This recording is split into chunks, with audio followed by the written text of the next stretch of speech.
Welcome to God and Country Biblical Exposition. Recent surveys have shown that an increasing number of people are becoming interested in politics. I tend not to trust these social surveys, but practically I think we all understand that more and more of our friends are becoming interested in politics. Even the late night shows are becoming more political.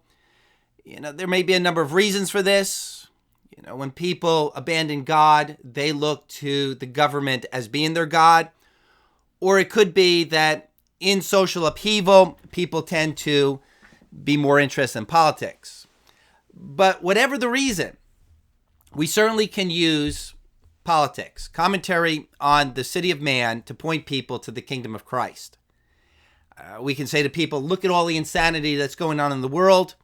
Look at all the insanity in these political parties. That's the world. The lust of the flesh, the lust of the eyes, the pride of life. But the one who does the will of God will live forever. 1 John chapter 2, verse 15.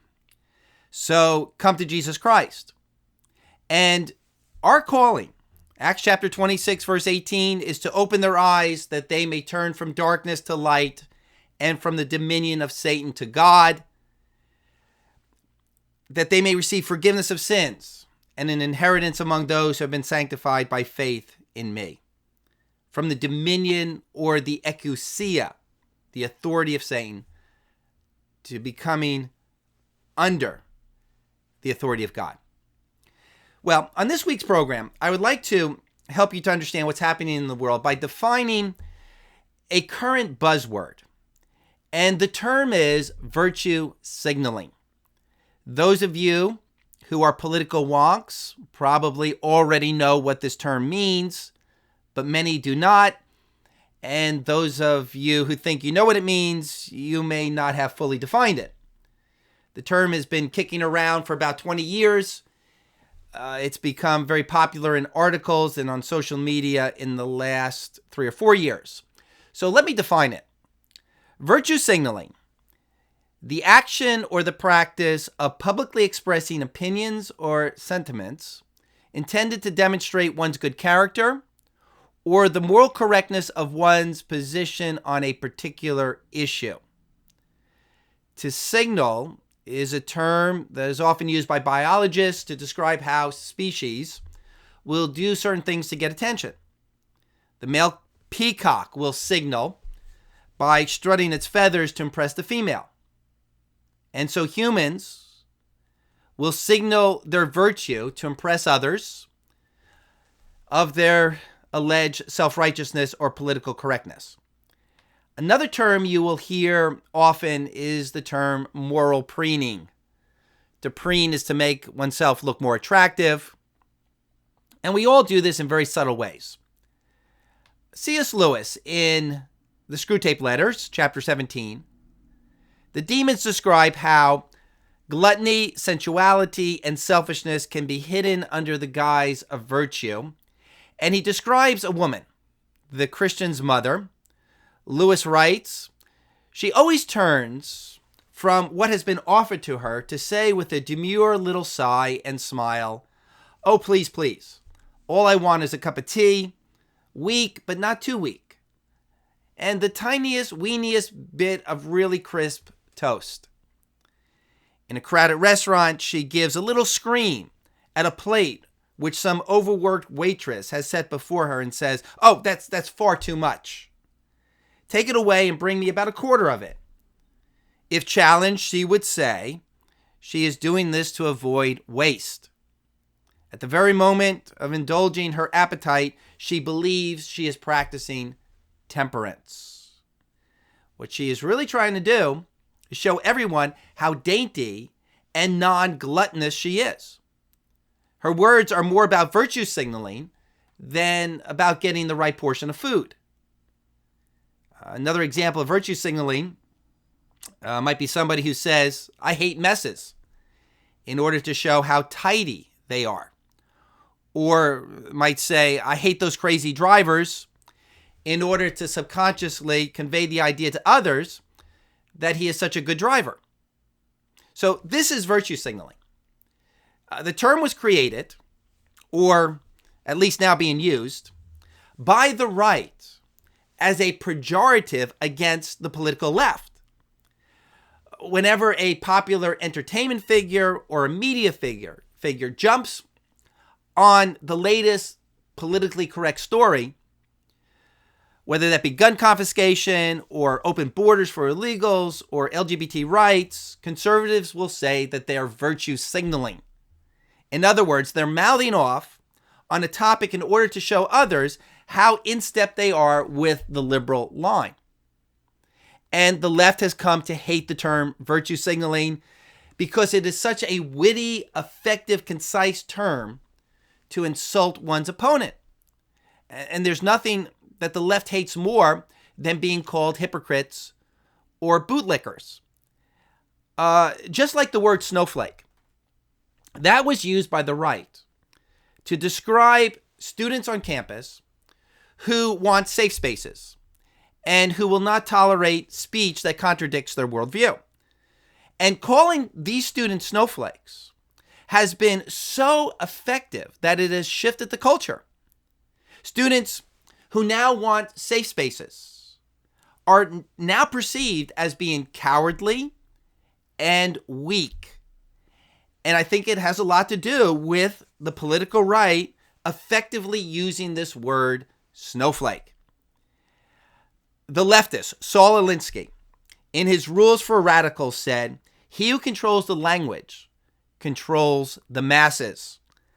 But before him, George Orwell, in his novel 1984, said, "If you control the language, you control the argument. If you control the argument, you control information. If you control information, you control history. If you control history, you control the past. He who controls the past controls the future." So, the point is, two can play at this game. The left has been very effective in using language to shame those on the right, to shame those who disagree with them.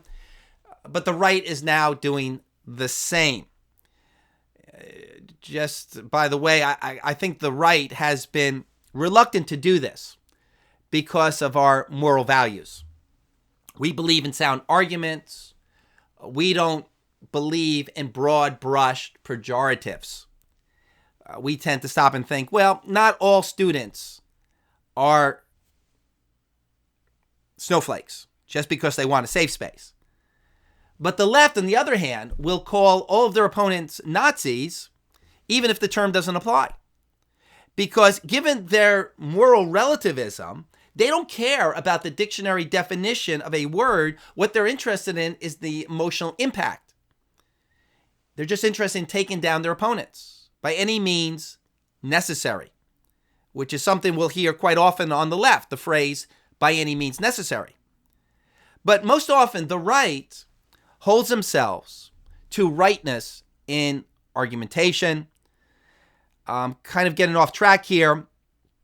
Let's get back to defining the term virtue signaling. James Bartholomew, in a British magazine, The Spectre, back in 2015, wrote an article defining the term virtue signaling just as the term was starting to become popular. His complaint was that virtue signaling is words without action.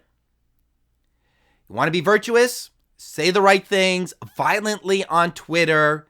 It's much easier than real kindness. As the old saying goes, the hungry cannot eat your tears, the poor can't spend them.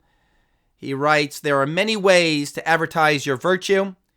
You can say, I hate a certain conservative news site, to suggest that you care about people who are poor and are on welfare benefits. You are saying that you respect them, care about them, and do them the honor of believing the vast majority to be honest and in need. When a celebrity says he wants a higher minimum wage, he is saying, I'm a good guy who cares about the low paid and wants them to be better off. Never mind the unintended consequences. Just feel the good intentions. By saying, I hate 4x4s, you declare this is an assertion that, unlike others, you care about the environment. It is noticeable how often virtue signaling consists of saying that you hate things. It is camouflage The emphasis on hate distracts from the fact that you're really saying how good you are. If you were frank and said, I care about the environment more than most other people do, or I care about the poor more than others, your vanity and self-aggrandizement would be obvious.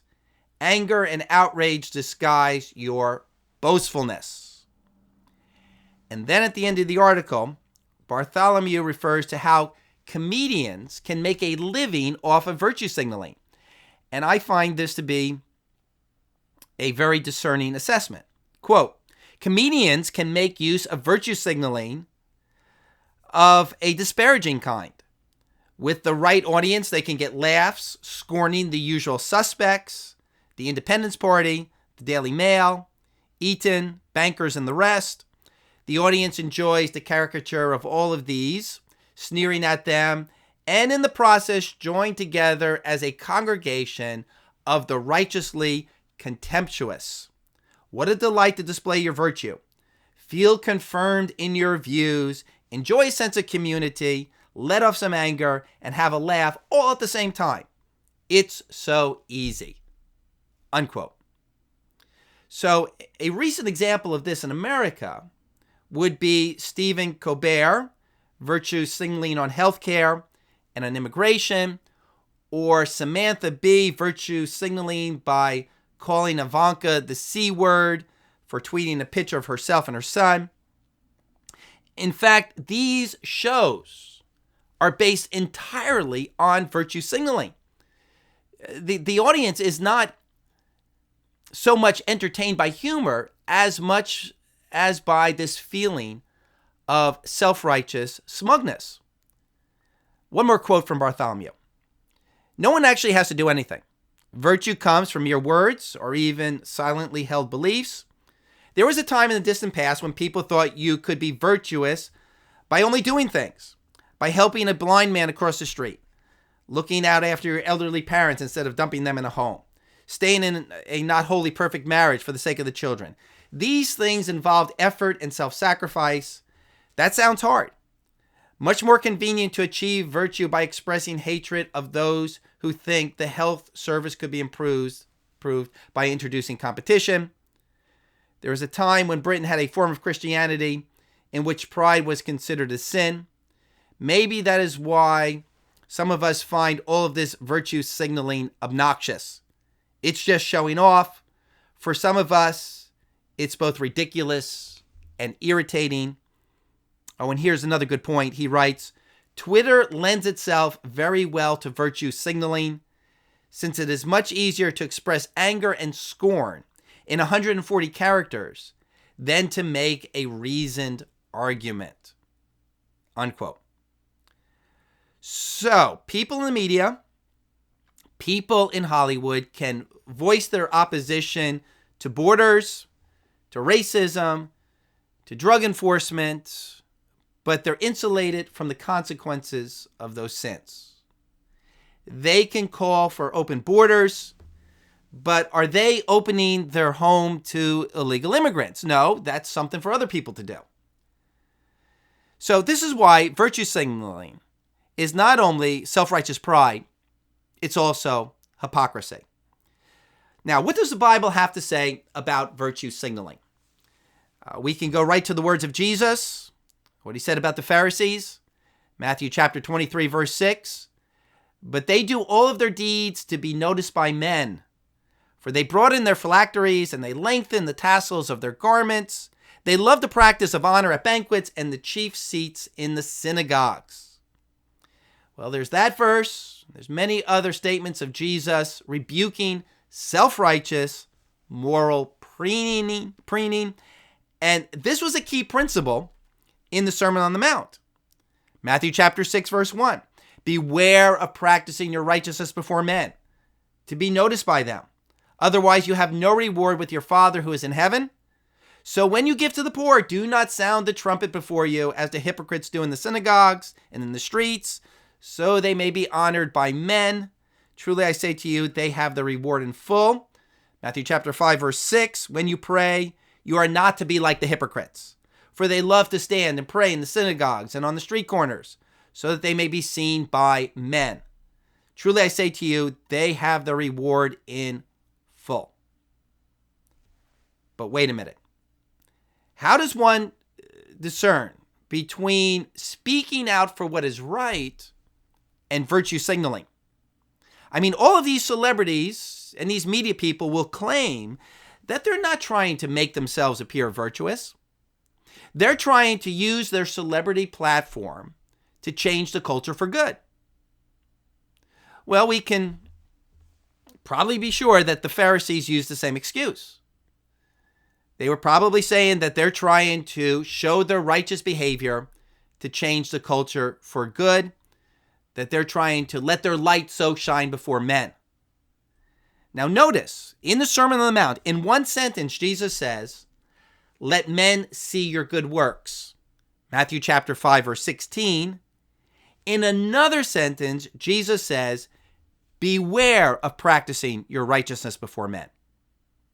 So, which is it? And these two statements of Jesus demonstrate the difficulty in discerning between virtue signaling and true virtue. What's the difference between virtue signaling, celebrities railing against social ills, and the genuine prophet standing in the pulpit speaking out against the sins of the people? Well, let me give you 3 telltale signs on how to tell the difference between true virtue and virtue signaling. First, the motives. Why are you doing what you're doing? Are you speaking up to find favor with the PC crowd? Or is it a true love for righteousness? Now, motives are not something that we can see, nor should we judge them.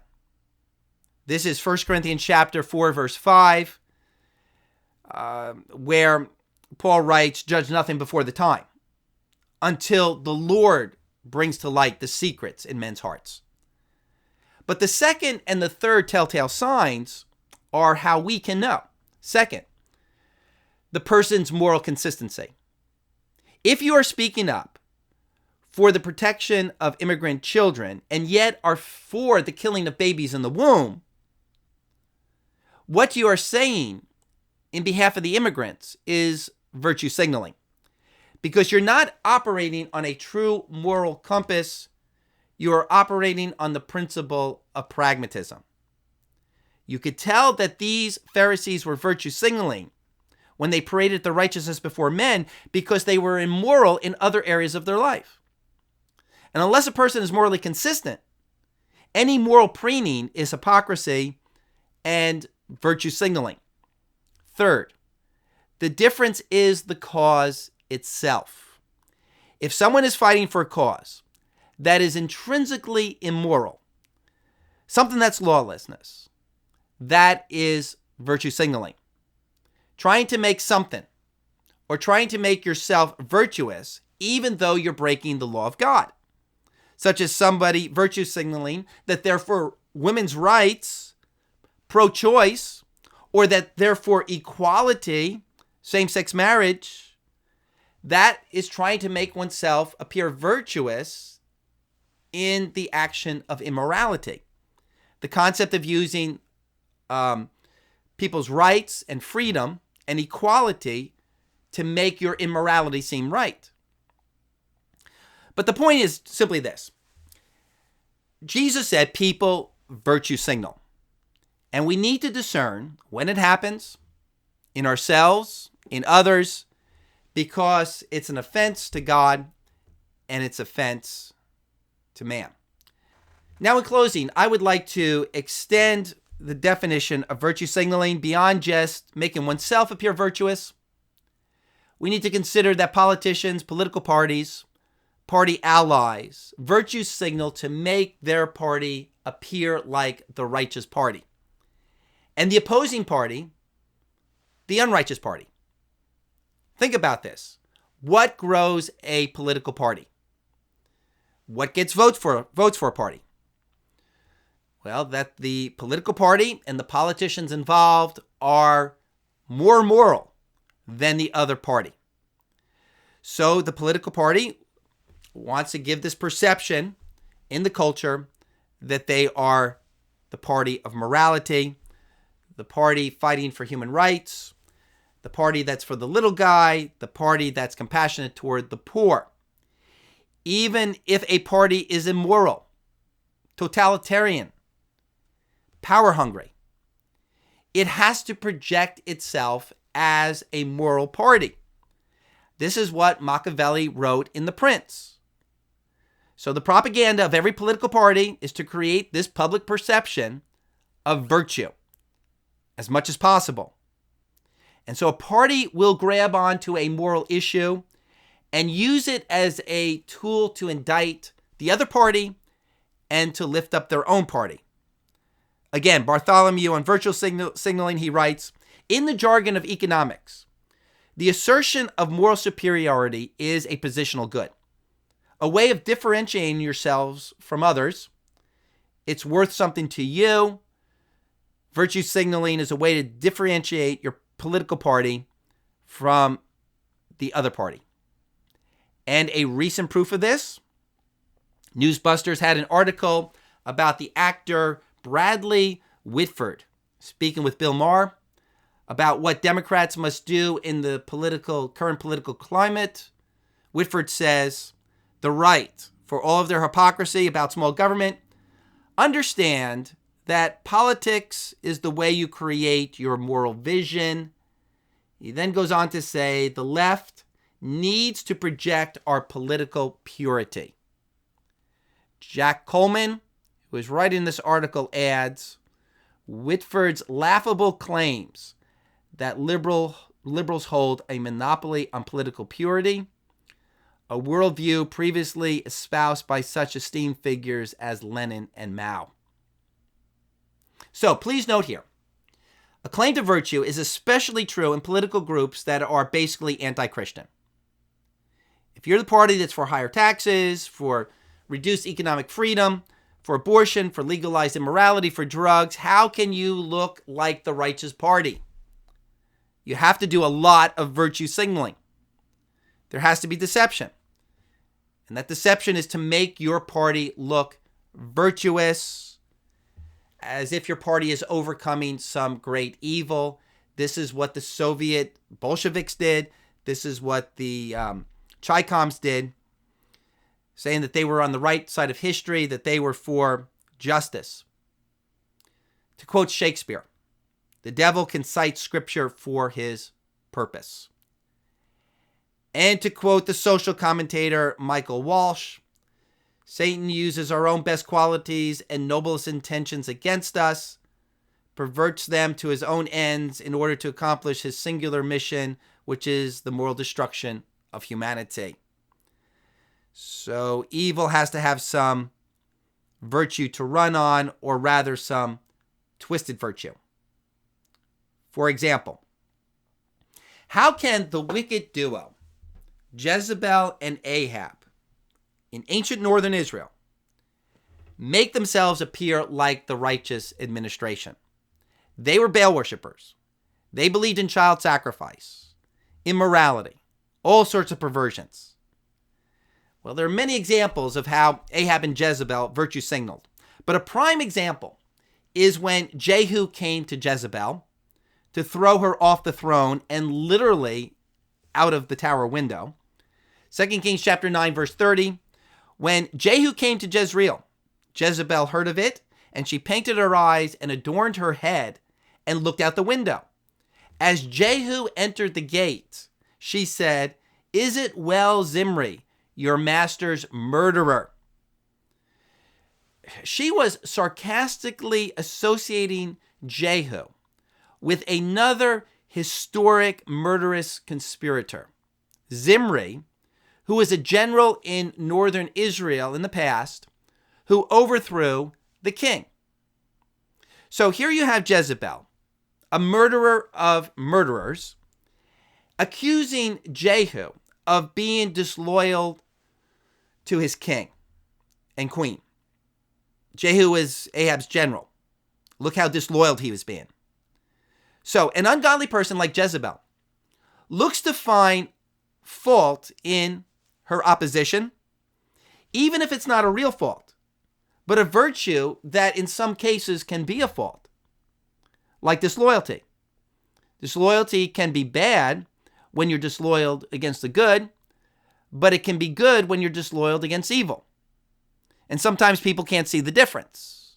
And so you can use disloyalty to indict your opponent, even though you yourself are evil. Choice and freedom is also virtues that can be twisted against virtue, such as saying your opponent is against people's free choice when your opponent is against a mother choosing to kill her baby. And this is what we see the left doing to the right, twisting virtue to make themselves appear virtuous and to find fault in policies that are right. And right now, this is easy for the left to do for two reasons. First, look at who's in the White House. The left can use the crudeness, the immorality, the misogyny of Donald Trump to indict the policies being implemented by the Republicans, even though those policies are morally right. The left is attacking the right, and Donald Trump's character is handing them ammunition. Second, the left has found a virtue that can be easily misconstrued as a vice. We need to enforce the borders, but in doing so, children are involved.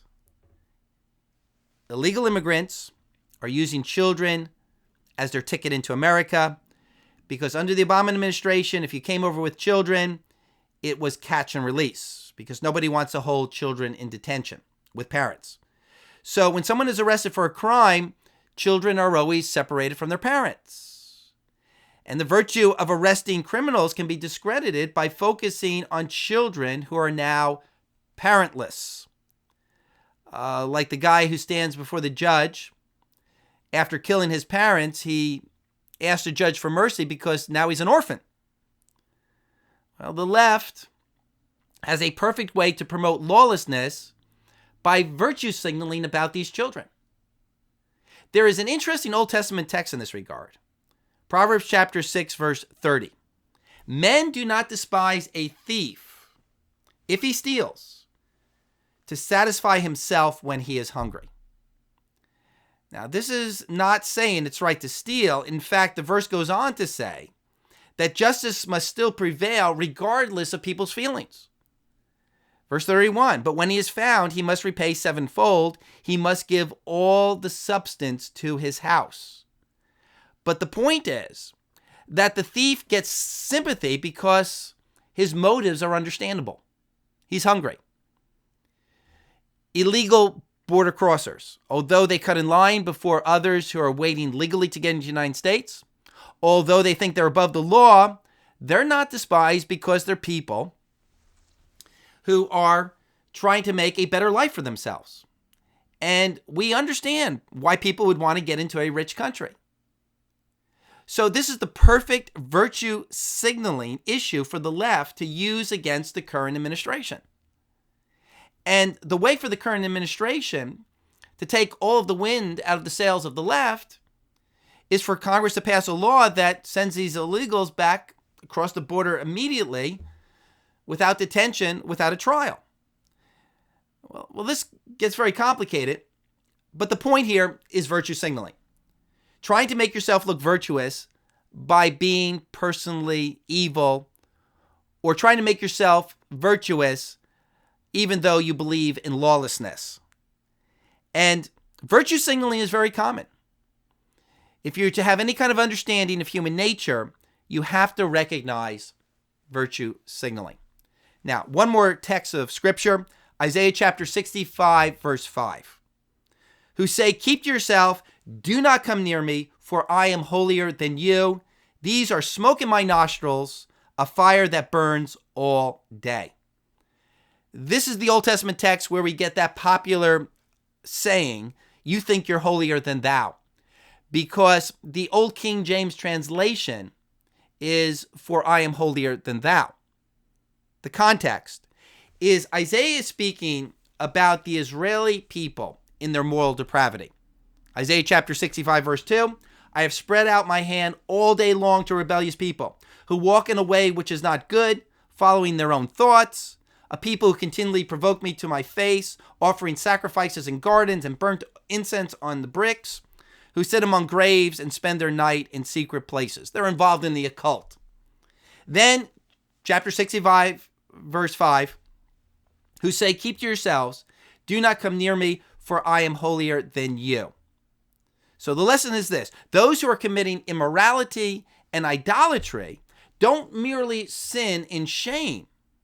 They actually attribute to themselves moral superiority, which can fool us because we hear them preening as if they're the moral ones in the culture, and we start to believe it because we can't imagine someone being so deceived.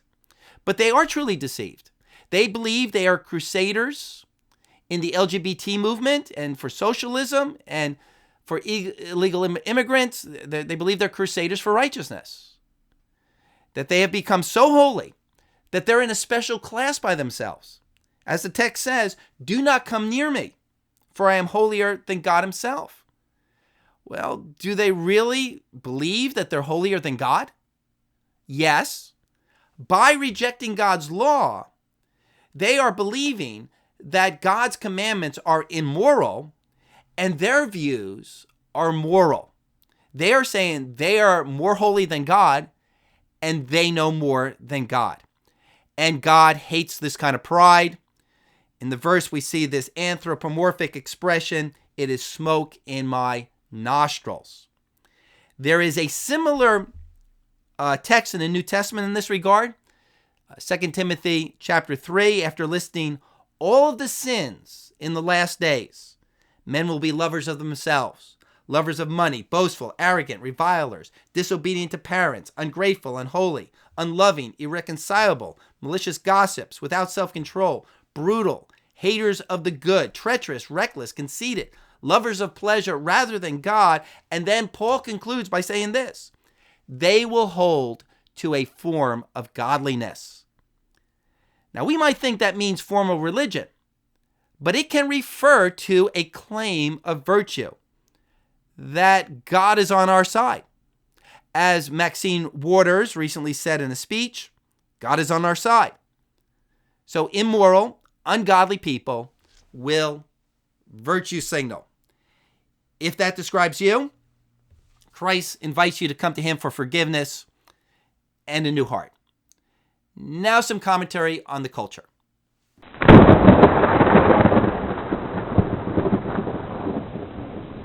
The first piece of news is nothing earth-shattering. There are a lot of conservative commentators and publications that are opposed to Trump's tariffs, have some idealistic economic theory of free trade. I tend to side with Trump on this whole issue. Nations that do not reciprocate with free trade for U.S. imports destroy all the economic advantages of free trade. We need trade wars with countries that put tariffs on U.S. products. But what I found interesting in this Bloomberg article is China's policy. Quote, hide China's strength and bide its time.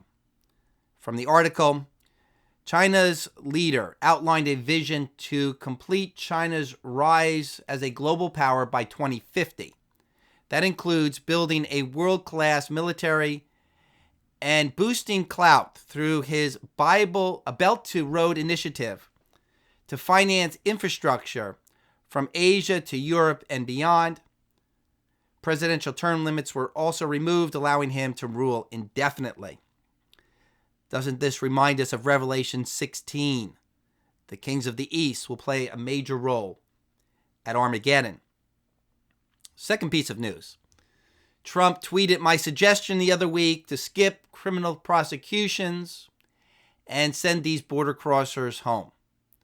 Not that he or anyone else was actually listening to me. He tweets, we cannot allow all of these people to invade our country. When someone comes in, we must immediately, with no judges or court cases, bring them back from where they came. Our system is a mockery of good immigration policy and law and order. Most children come without parents. So it'll be interesting to see if the administration can find a legal way to do this. Number 3, Mexico just elected a socialist president. He promised to end government corruption and reduce the crime rate. And this is classic textbook stuff. People will give up freedom for safety. When a country becomes corrupt, it needs martial law. It needs dictators to stop the criminals. Just like what's happening in the Philippines. Remember John Adams' famous statement. Our Constitution was made only for a moral and religious people. It's wholly inadequate to the government of any other. Corrupt people fall into totalitarianism out of necessity. Number 4, Alan Dershowitz slams Martha Vineyard liberals for shunning him over Trump defense. Dershowitz is a well-known left-leaning professor at Harvard. He says one of them, an academic at a distinguished university, has told people that he would not attend any dinner or party to which I was invited. He and others have demanded trigger warnings so that they can be assured of having safe spaces in which they will not encounter me or my ideas. Others have said they will discontinue contributions to organizations that sponsor my talks. Dershowitz went on to compare his situation with McCarthyism in the 1950s, when many innocent people were perceived as being sympathetic to communist ideas and were subject to job firing and blacklistings. So it looks like some of the Democrats are getting their own medicine. Or rather, we could say, look at the monsters these liberal professors have raised. It reminds us of the French Revolution. After the radicals took over, they sent their own to the guillotine. And if Democrats on the left in Massachusetts think Dershowitz is too conservative, this just shows us how radical the Democratic Party has become. So there's going to be a fight in the Democratic Party between the old liberals and the new leftist radicals. Story number 5. We're in the second stage. An article in the Wall Street Journal. The ACLU retreats from free expression. And the bottom line is that the ACLU is no longer going to defend free speech. Just free speech they agree with. Quote, the American Civil Liberties Union has explicitly endorsed the view that free speech can harm marginalized groups by undermining their civil rights. Speech that denigrates such groups can inflict serious harm and is intended to and often will impede progress toward equality. So 40 years ago, the ACLU used the principle of free speech and all First Amendment rights to justify the dismantling of America's moral law. Christians were arguing at that time that First Amendment freedoms do not mean the freedom to sin, but the ACLU was pushing a John Stuart Mill's concept of libertarian freedom to dismantle moral law. But now that the leftists are in power, it's time to stop using freedom as a wedge to get laws passed. Freedom has to be taken away to prevent Christian freedom. And so the first stage of evil, use on your opponents the argument of tolerance and freedom to get your way. But once in power, evil can switch to the second stage, push intolerance and limit freedoms. First stage, reject moral absolutes under the argument of freedom. Stage 2, return to absolutes, but evil absolutes, and impose tyranny. In another article in the New York Times, how conservatives weaponize free speech. It's a call to crack down on free speech, that free speech no longer applies. And it reminds me of the book Animal Farm. Remember, the animals take over and they institute 7 commands, but by the end of the story, the commands are all dissolved. And the pigs themselves who threw out the farmer become totalitarian. Story number 6, protests in Iran. Iranians are chanting death to Palestine because they object to the Iranian government getting involved in supporting the Middle East terrorism against Israel, which is a reminder that the people in Iran are Persian. Only 2% of the population is Arab. And if it wasn't for the invasion of the Arabs in the 7th century, Persia would probably today be a Christianized country. So there's hope for the Persian people. Story number 7, the Huffington Post story, normalizing drag children. This is to be expected. If a culture no longer believes in sexual deviance and perversion, children in these homes will be abused. And finally, when the news broke that Justice Kennedy was retiring, there were all sorts of groans and cries of agony coming from the left. Trevor Noah said America is going to change in a horrible direction for the next 30 years. It feels like all hope is dead. Elizabeth Warren, this is the fight of our lives. And my first thought was that if they mourn over this minuscule move toward conservative law, what are they going to do when Jesus arrives? Revelation chapter 1, verse 7.